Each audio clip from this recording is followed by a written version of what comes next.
Hey YouTube, welcome back. It's 11:56 a.m. right now. Not a.m., it's p.m. and it's 25th of March.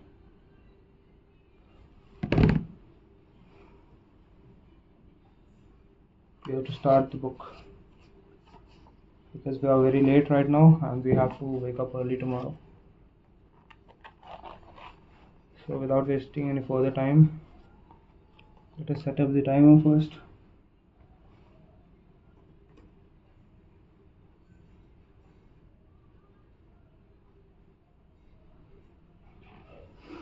And we were at page number 153 and we have to start from how to achieve more with less effort.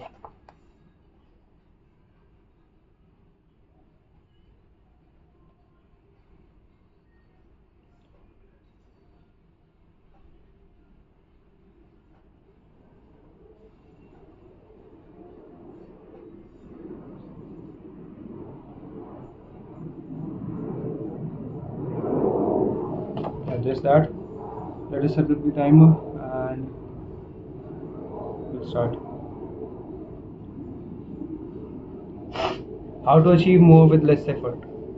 Imagine you are holding a garden house that is bent in the middle, a garden hose that is bent in the middle. Some water can flow through, but not very much. If you want to increase the rate at which water passes through the hose, you have two options. The first option is to crank up the valve and force more water out. The second option is simply to remove the bend in the hose and let water flow through naturally. Trying to pump up your motivation to stick with a hard habit is like trying to force water through a bent hose. You can do it, but it requires a lot of effort and increases the tension in your life. Meanwhile, making your habit simple and easy, like removing the bent in the hose, rather than trying to overcome the friction in your life, you reduce it. Bent in like is like removing the bent in the hose. Rather than trying to overcome the friction in your life, you reduce it. One of the most effective ways to reduce the friction associated with your habit is to practice environment designing.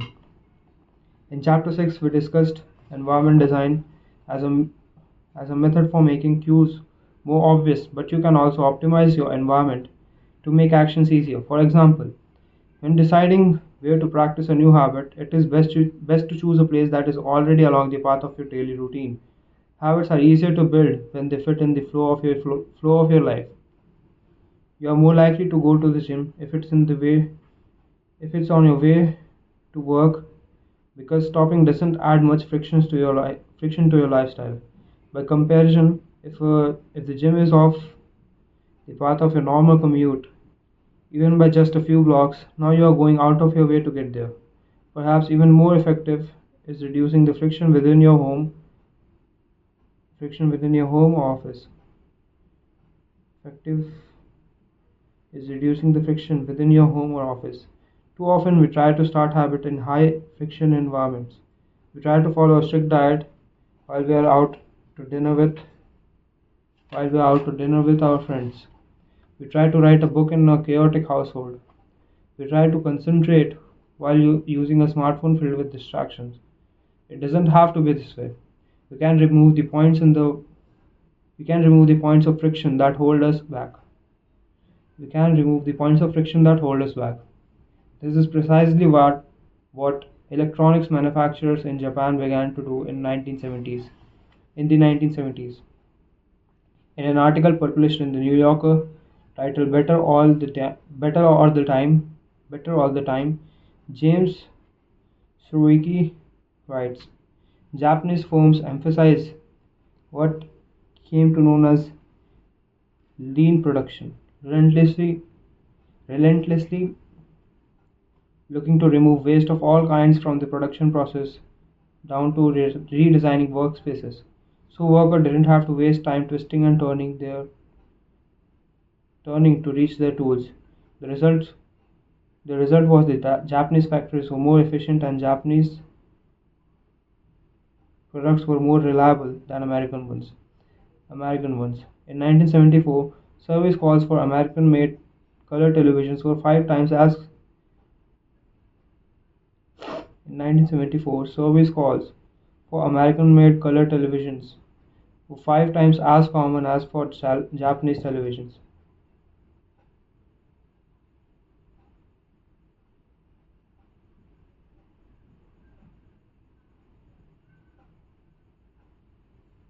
By 1979, it took American workers 3 times as long as to assemble their sets.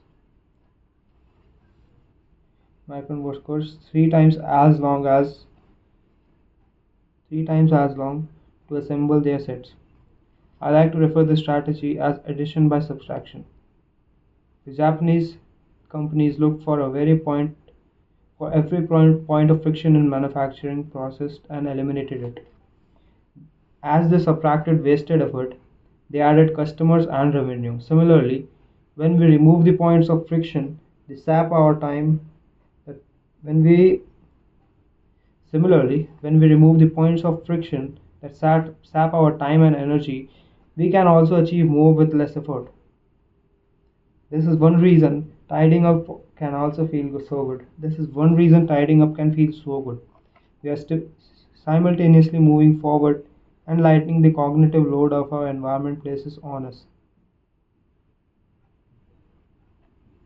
If you look at the most habit forming products, you'll notice that one of these things, one of the things these good, one of the things these goods and services do best is remove little bits of friction in your life. Meal delivery services reduce the friction of shopping for groceries. Dating apps reduce the friction of making social introductions. Ride sharing services reduce the friction of getting across town.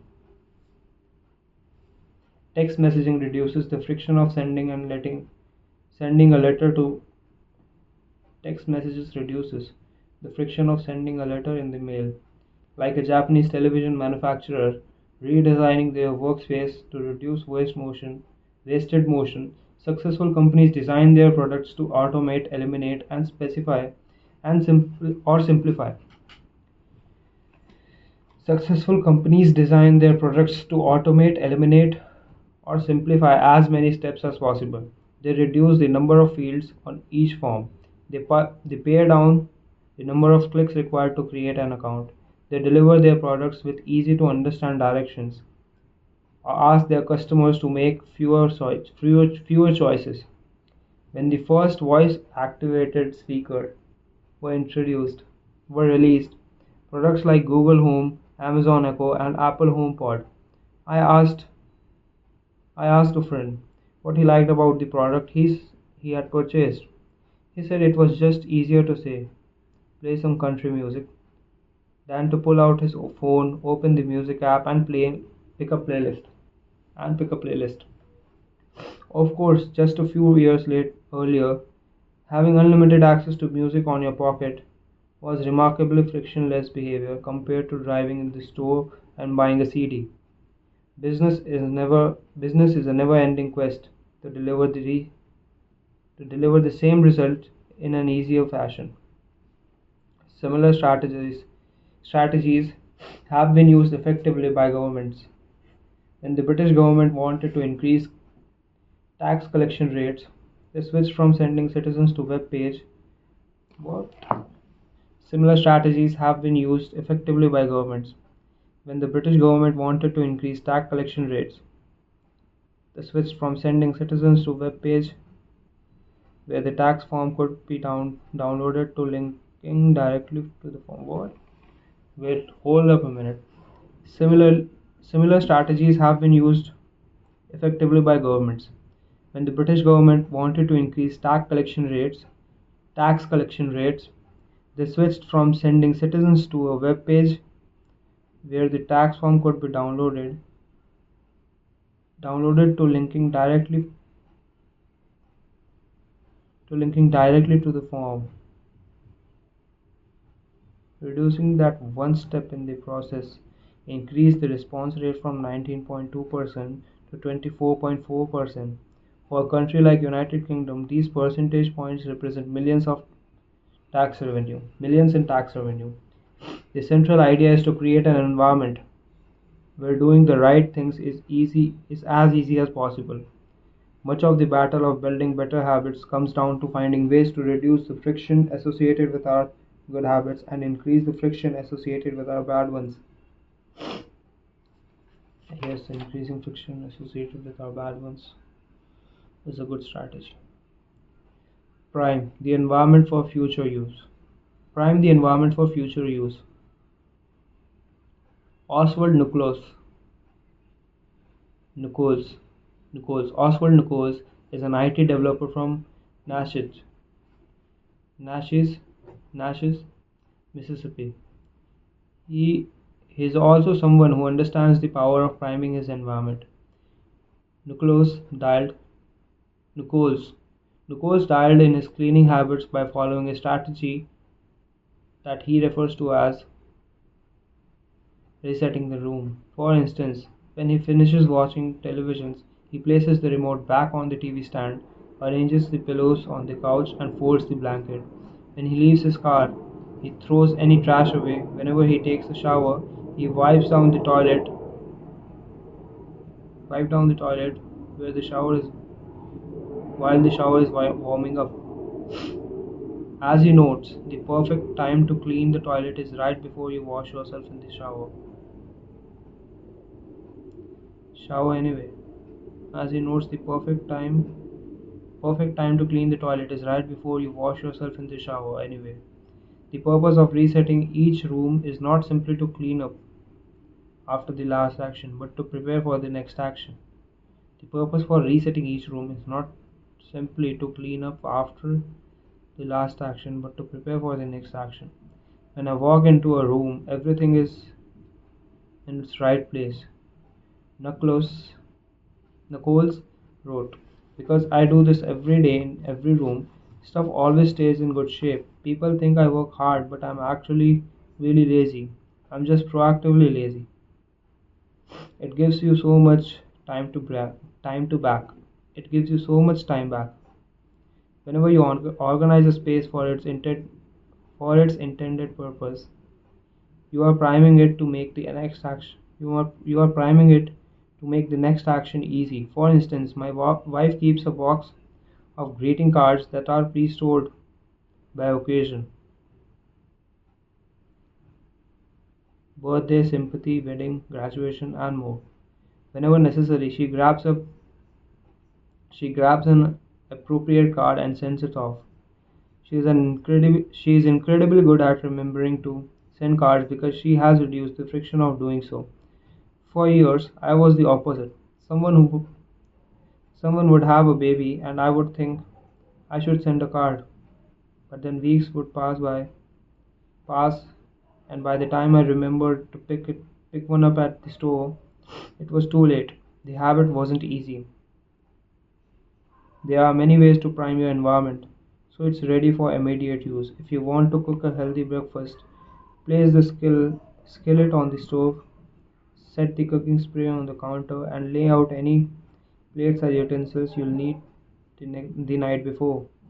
When you wake up, making breakfast will be easy. Want to draw more? Put your pencils, pens, notebooks, and drawing tools on top of your desk within easy reach. Want to exercise? Set out your workout clothes, shoes, gym bag, and water bottle ahead of time. Want to improve your diet? Chop up tons of fruits, and vegetables on weekends and pack them in containers so you have an easy access to healthy, ready to eat options during the week. These are simply ways to make a good habit. These are simple ways to make the good habit in the path of least. These are simply ways to make the good habit the path of least resistance. You can also invert this principle and prime the environment to make bad behaviors difficult. If you find yourself watching too much television, for example, then unplug it after each use. Only plug it back if you can say out loud the name of the show you want to watch. This setup creates just enough friction to prevent mindless viewing. If that doesn't do it, you can take a step further. Unplug the television and take the batteries out of the remote after each use. So it takes an extra 10 seconds to turn it back on. And if you are really hardcore, move the television out of the living room into a closet after each use. You can be sure you'll only take it out when you really want watch something. The greater the friction, the less likely the habit the less likely the habit the less likely the habit. Whenever possible, I leave my phone in a different room until lunch. When it's right next to me, I'll check it all morning for no reason, for no reason at all. But when it's in another room, I really think about it. And as a result, and the friction is high enough that I won't go get it without a reason. As a result, I get there to 4 hours each morning. I get 3 to 4 hours each morning when I can work without interruption. If sticking your phone in another room doesn't seem like enough, tell a family or friend to hide it from you for a few hours. Ask a co-worker to keep it at their desk in the morning and give it back to you at lunch. It is remarkable how little friction is required to prevent unwanted behavior. When I hide a beer in the back of the fridge where I can't see it, I drink less. When I delete social media apps I can be from my phone, it can be weeks before I download them again and log in. These tricks are unlikely to curb a true addiction,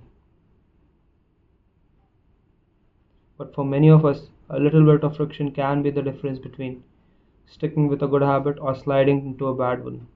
Imagine the cumulative impact of making dozens of these changes in the living in an environment in the changes and living in an environment designed to make the good habits easier and the bad habits harder. Whether we are approaching behavior change as an individual, a parent, a coach, or a leader, we should ask ourselves the same question. How can we design a world where it is easier to do what's right? Easier to do what's right. Redesign your life so the actions that matters the most are also the actions that are easiest to do. Chapter summary. Human behavior follows the law of least effort. We will naturally gravitate towards the option that requires the least amount of work. Create an environment where doing the right thing is as easy as possible. Reduce the friction associated with good habits. While friction is low, when friction is low, habits are easy. Increase the friction associated with bad behaviors. When friction is high, habits are difficult. Prime your environment to make future actions easier.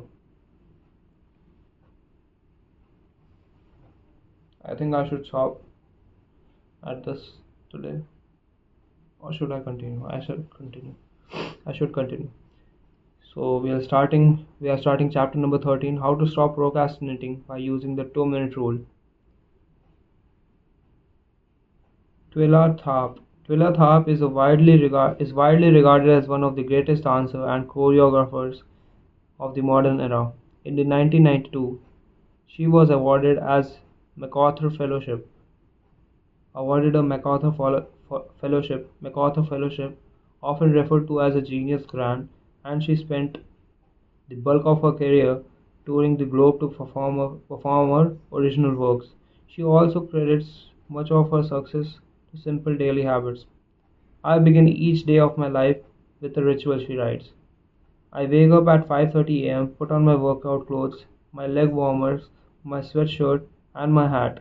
I walk outside my Manhattan home, hail a taxi, and tell the driver to take me to the Pumping Iron Gym at the 94th Street and 1st Avenue, where I work out for 2 hours.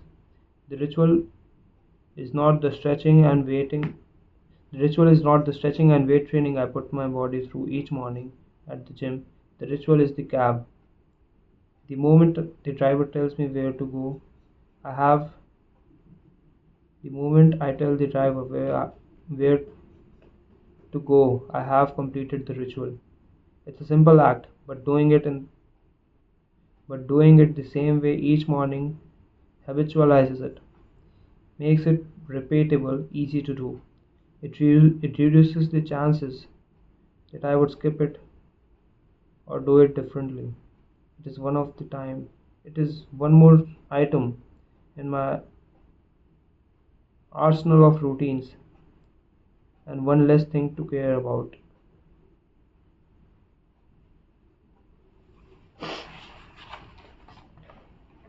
Hailing a cab each morning may be a tiny action, but it's a splendid example of the third law of behavior change. Researchers examined that 50 to 40% of our actions on any given day are done out of habit. This is already a substantial percentage, but the true influence of your habits is even greater than these numbers suggest. Are even greater than these numbers suggest. Habits are automatic choices that influences the conscious decision to follow. Yes, a habit can be completed in just a few seconds, but it can also shape the actions that you take for minutes or hours afterwards. But it can also shape the actions that you take for minutes or hours afterward. Habits like habits are like the entrance ramp to a highway. They lead you down the path, and before you know it, you are speeding towards the next behavior. It seems to be easier to continue what you are already doing than to start doing something different. You sit through a bad move for 2 hours. You keep snacking even when you are already full. You check your phone for just a second, and soon as you have spent 20 minutes staring at the screen in this way, oh, what? For just a second, and soon you have spent 20 minutes staring at the screen. In this way, the habits you follow without thinking often determine the choices you make when you are thinking.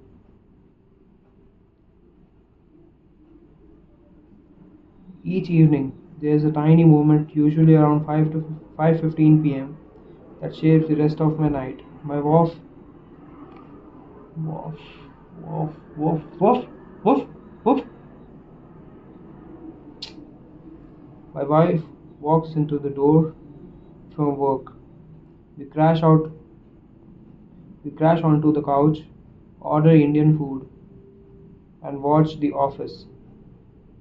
Similar to Twyla Tharp hailing the cab, the ritual is changing into my workout clothes. If I change clothes, I know the workout will happen. Everything that follows, driving to the gym, deciding which exercises to do, stepping under the bar, is easy once I have taken the first step. Every day, there are a handful of moments that deliver an outsized impact. I refer to these choices as decisive moments. The moment you decide between ordering takeout or cooking dinner, ordering takeout or cooking dinner, the moment you choose between driving your car or riding your bike, the moment you decide between starting your homework and grabbing the video game controller.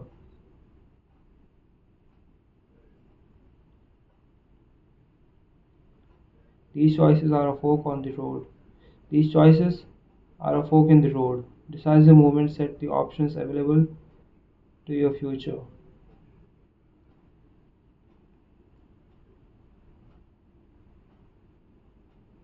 So decisive moments are like if else condition.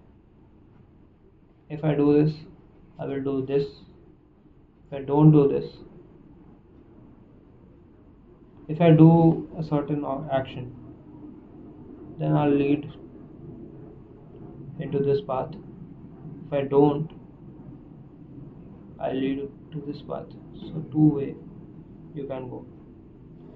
It's shown very beautifully by this diagram. I hope you can see it. Yes, as here you can see good choice. You made a bad choice. No, so it's good choices and all that. You made a good choice. Then if you make a bad choice here, you lead here. No, first I don't know. You made a good choice. You reach a point. Then you made again a good choice. Again a good choice. Again sorry, again and again, like this. I hope you can understand what I'm trying to say. What is this? It's a good day, it's a bad day. The more you take good choices towards these paths, you'll make your day good. The more you take bad choices along this path, you'll reach a bad day eventually. That's a very good diagram.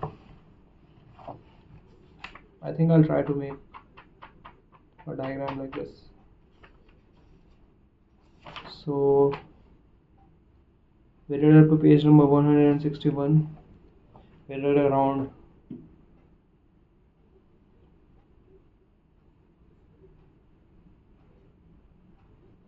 8 pages there, 9 to 10 pages. You have to start from page number 162 tomorrow. We'll set up the bookmark, the 2-minute rule. Yeah, we have to revise also what we did today. So, how to achieve more with less efforts. Here the writer told us about how we can achieve more effort, more results by putting less efforts to a habit. So by this he wanted to tell us that we can make a working environment, not a working environment, a habit easier by making it easy to do. Like going to a gym. If you are trying to go to the gym every day by walking, you are less likely to do it.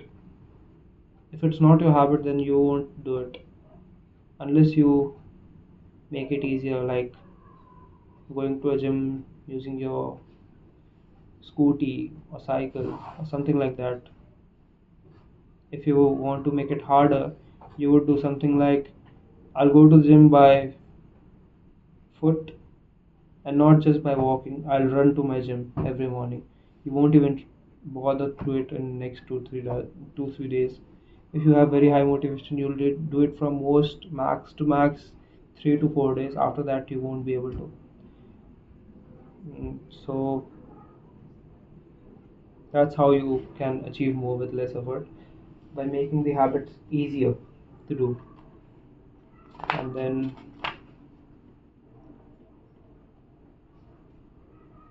if you make the habits easier to do, you will achieve more than the person who is making it harder to do or not even thinking about making it easier. When you think actively about making things easier in your life, you will achieve great results, great outcomes, better than someone who hasn't thought about it. And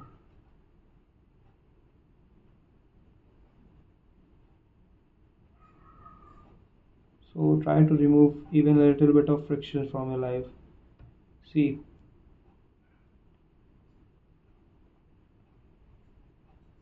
business do the same thing. They offer you a easier route to perform an action which was harder to do earlier. That's the basic idea of every business. They try to make your work easier. Why? Or else no one would even follow it. If they won't make things easier, why would anyone try or bother to give a fuck about it? You know? So if you want people to give a fuck about your product, try to make it easier for them to use your product and make their purpose or work they want to do easier. Then only they'll give a fuck about it.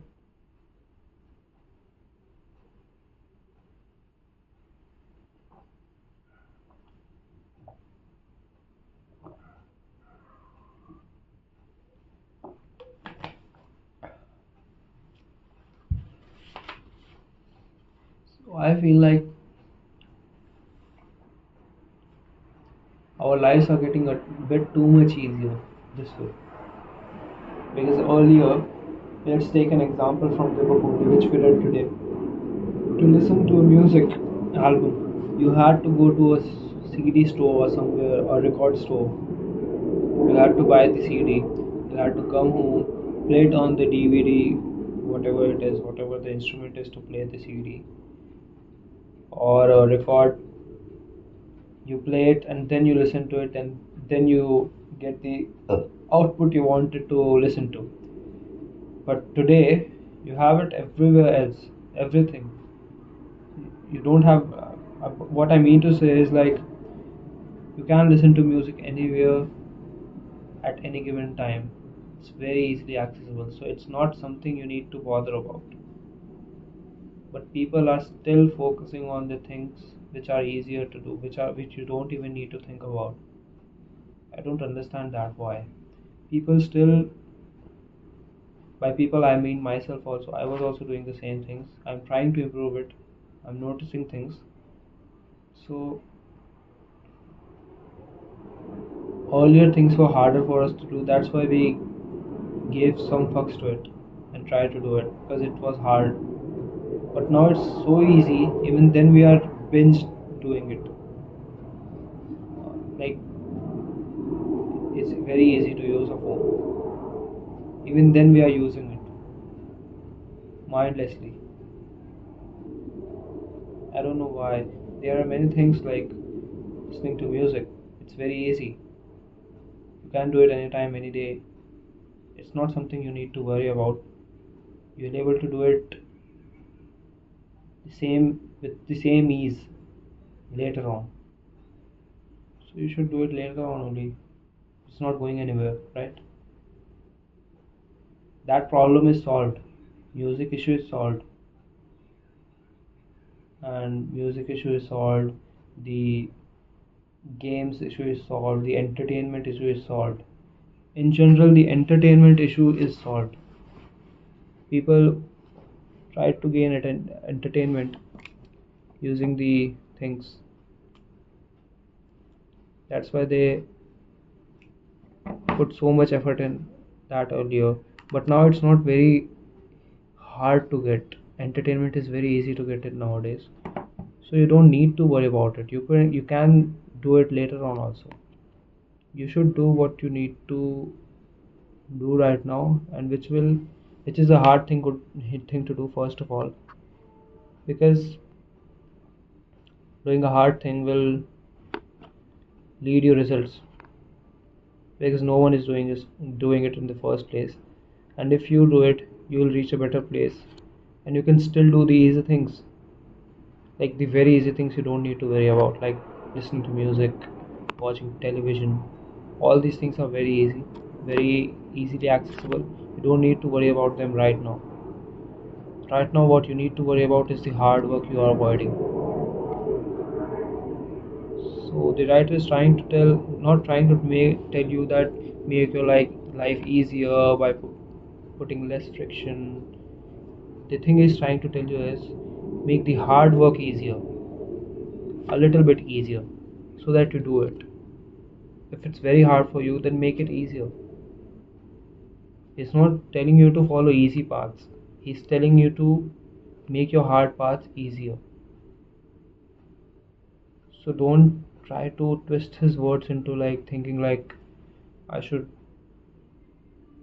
Mm, he's telling me to do easy work, so I should listen to music or watch a series before starting to study. That's a totally dumb move. You won't even get results from it. Like watching series is very counterintuitive to what doing lectures or studying. So you shouldn't go into those habits. It's not making it easier, it's destroying what you have right now. Whatever progress you made without doing it, you will destroy it. So try to make your hard things easier. Like if you want to watch lectures every day, put your books on the table every day at the same place. And after you come back from college, school, or your work, you'll get back to study because the book is there. You just have to sit and watch. Not watch, sit and study. It's not very hard. Then you'll follow it. That's what he meant by making things easier. Making the environment more making the environment more making the environment with less friction. That's what he meant by priming your environment.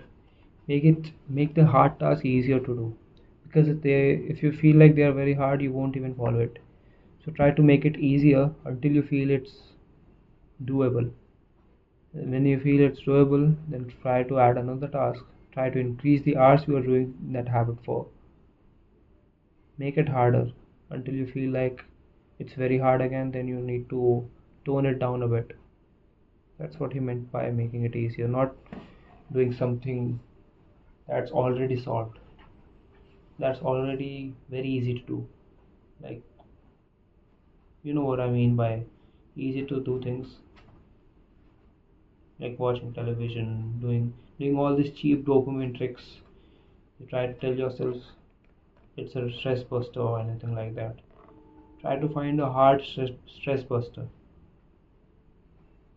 If you are getting stressed, you need to solve it. Try to find something different. Not very easy to get uh, self, not self, a stress buster. Not that. Try to get something that's hard to do and relieve that stress at the same time. And if it's very hard to do, then try to make it easier. Not just completely ignore the hard path and follow easy path only. That's like falling back into your old habits or bad habits, your lazy habits. Try to change that. Then we came to chapter number 13 and we studied how to stop procrastinating by using 2-minute rule. Have we studied the 2-minute rule up until now? I don't think we have. I think we will later on. Yeah, it's the next chapter. It's on page number 162. Up until now in this chapter we have read about uh, Twyla Thorpe. Twyla Thorpe. Tell me if I pronounced it right. If I didn't, then I'll correct it in the next video. So she told how she tried to build a ritual of her daily habits, and that was not going to the gym, not doing something very hard. It was something as simple as taking a cab to the gym, just a cab, and that's what she was trying to tell. That if you make a there are moments in your life, in your daily routines, that decide whether your day is going to be a good day or a bad day. If you take a good decision, then you will move towards the good day goal, and you keep taking those good decisions, then your day will be very good. But if you take a little bit of bad decision, then your day will be a little less good than it is. And if you only take bad decisions at those decisive moments, then you'll end up making it even worse. So try to add those decisive moments. Notice those decisive moments in your life when you make decisions whether your day is going to be good or bad after this decision.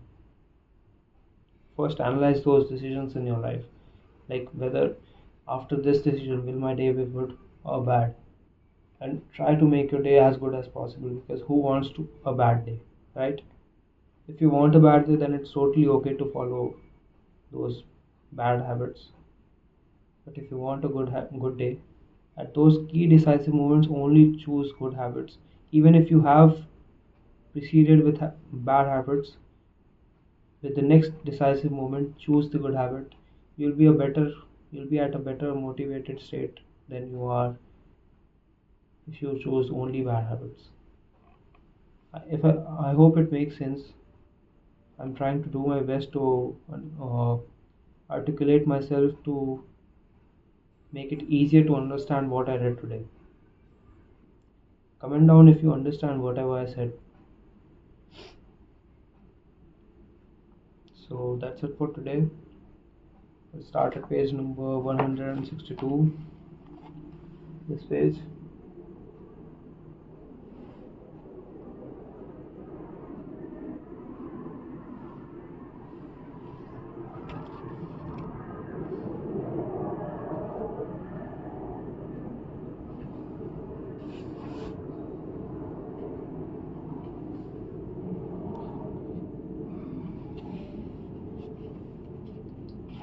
trying to search for a thumbnail, guys.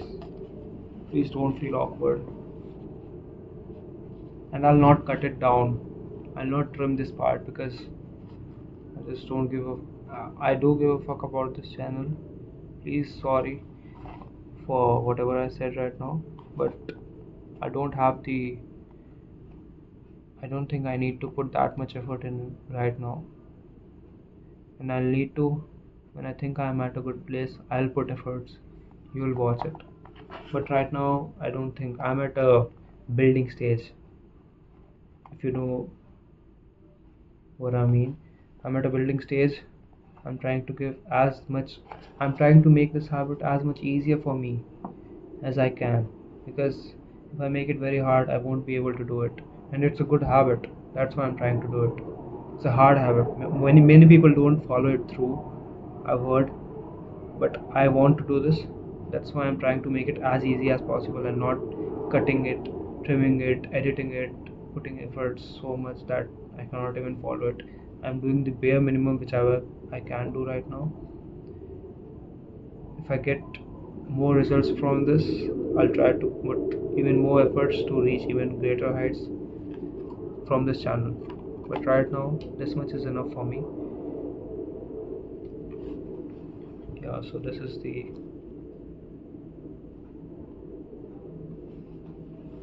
let me get the first this is the first time I'm thinking about a good thumbnail in a video, because I have a little bit of energy today. The previous days I haven't had much energy, but today I do have energy, and I'll search for the good thumbnail.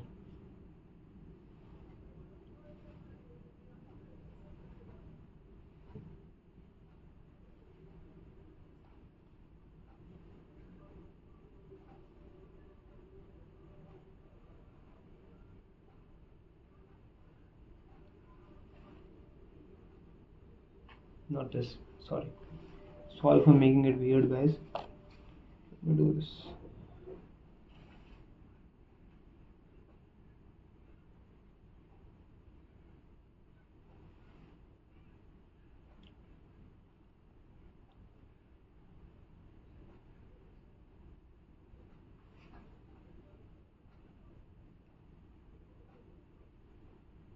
I've heard making faces on your YouTube thumbnail makes you get more views. I don't want views. I just want to see results, whether I'm doing a good job or not. That's all. Nothing more, nothing less.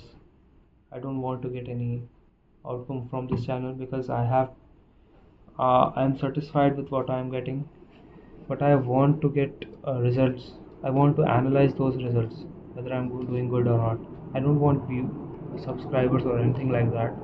I just want whether I'm doing a good job or not. So